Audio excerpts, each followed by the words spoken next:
I'm introducing a proposal to establish a temporary governance task force because I believe it's in the best interest of everyone, and especially all of you as council, as leaders of the city, and as stewards of the public trust. The reality is that the gift card scandal and the Olympic Oval forensic audit have damaged confidence in your governance. Residents are asking, if this could go unnoticed for years, can we trust the city's financial statements? Can we trust council oversight? Whether you personally had a role in these issues or not, the public looks to all of you collectively for accountability. If you do not act decisively, you risk being seen as passive or indifferent at a time when leadership is most needed. Why will this motion help council? Well, the governance task force is not about blame. It's about protecting council's credibility and showing residents you're serious about solutions. It demonstrates that council is proactive, not simply waiting for audit results.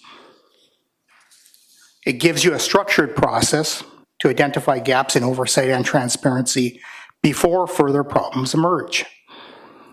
It strengthens council's collective position by showing residents you're united in prioritizing accountability. It comes at minimal cost to taxpayers, relying on existing staff capacity and volunteer or low-cost governance experts. In other words, this motion is not a risk to council, it's a safeguard for council. Why a task force? The city already relies on advisory committees on a wide range of issues. In the year 2000, Richmond even created a task force on drugs and crime because council recognized that when a challenge is serious, visible, and complex, a dedicated task force is the right tool. If drugs and crime merited a task force then, why not governance today, when public trust itself is on the line? Other municipalities and organizations use governance task forces as a best practice when oversight gaps appear.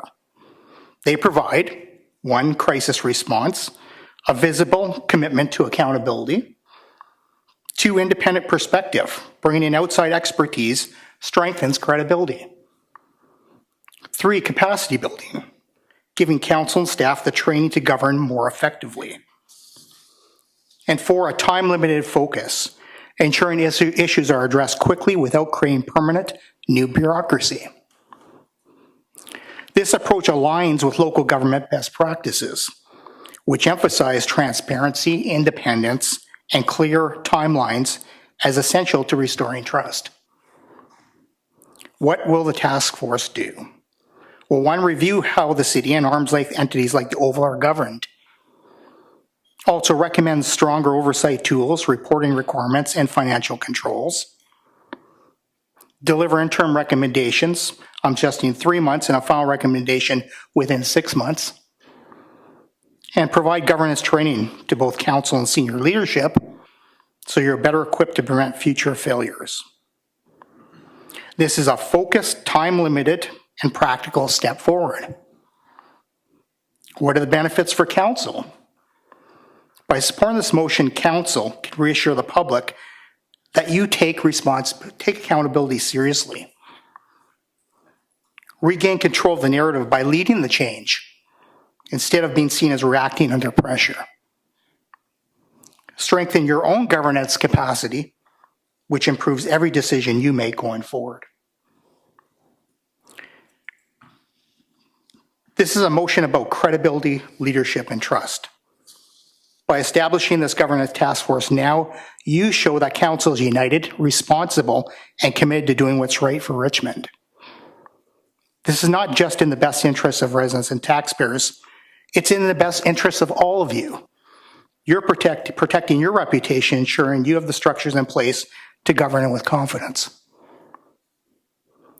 If you could create a task force 25 years ago to address drugs and crime, surely you can create one today to address governance, the foundation of everything else you do.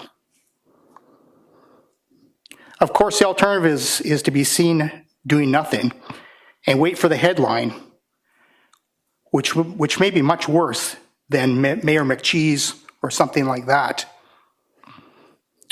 Thank you. Councillor Galanders, you have a question.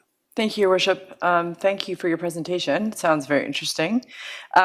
So this council took initiative in having a forensic audit, and we pay auditors that are, I guess, going to give us recommendations. How does a governance task force differ from that? Yeah, so the audits you're doing are great. They're reactive, and they tell us what went wrong around specific events. But the task force is proactive and really positions council to learn from those findings. So you do bring in those findings when they come about, but you don't have to wait for that. It can strengthen the governance further before issues arise, and to get started on that now. Waiting risks appearing passive and losing even more public interest, or more public trust rather. Councillor Wolf.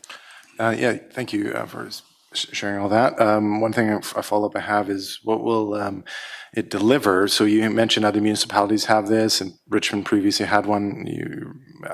If you could just restate what you called the last one. So like what are some other concrete outcomes that other municipalities had from having similar tasks? Well, it'll be determined somewhat by the terms of reference you want to put into it, of course, in that. But reviewing governance structures and oversight of city-controlled entities, obviously, as I mentioned, can be recommendations on financial controls, discretionary spending and reporting, some of the things that have clearly been a problem of late, and provide that interim report fairly quickly. And also training.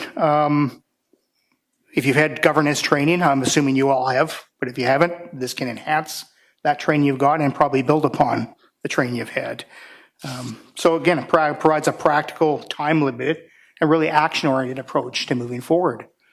Councillor Day. Thank you very much, Mayor Brody. Very intriguing idea. As Councillor Laura Galanders mentioned, we are going through forensic audits and dealing with the issues at hand, but you bring up an interesting concept of getting ahead of issues instead of dealing with them after they've already happened. What would the compensation and the composition of this task force be? Well, the composition could be, I think I've proposed it, and I will provide it to the clerk after an outline of what I see as it could be. I'm just looking if I've got it here. But it would be I'm suggesting up to three members of council, up to 2 independent members of the public, ideally with expertise in municipal governance, finance, or public accountability. City clerk and 1 member of senior staff as a potential starting point for consideration of what the composition would look like. All right. And the compensation I asked about. Well, compensation I think would be based on the staff. Again, I'm looking at more for, I think it was mentioned earlier, how many people we've got in the city here. There's a lot of people who would volunteer to be part of helping the city. We've got a lot of professionals out there, I'm quite sure, who would be willing to step up and be part of this task force to help out at minimal to no cost, maybe an honorarium or something. Just a minute. We will excuse the delegation. Thank you, sir. What exactly is your motion? I'd like to refer this to staff because I think it'd be interesting to hear about other cities who have had a governance task force and what kind of success they've had or not, because I'm thinking how well we're doing already. So you're making a motion to refer. Is it seconded? Second. So that's moved and seconded. Go ahead. Okay, so we've been really happy with the major, the other one. You know the one, the oversight committee. And we've been really successful with our new, $500,000 this year, plus brought in over $10 million in GOT funding. So it's pretty obvious that there's some very talented volunteers out there. And given that the cost of it is minimal, I think this would be a brilliant thing to move forward with and see if we can better govern, number one, and second of all, maybe avoid situations such as the 2 independent audits that we've had to go through with gift cards and the ovals. So I think we've got nothing to lose. Let's look at it. The example that's been given is that of the gift cards, which has been a very thorny, unsatisfactory problem, one that we've all been very upset about.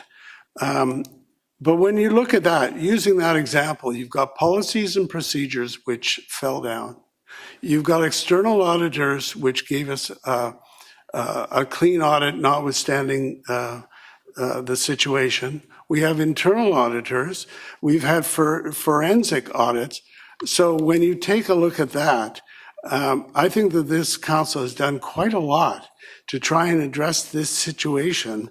And I'm not sure that I see how a governance task force is going to assist us all that much. We'll go to Councillor Heed.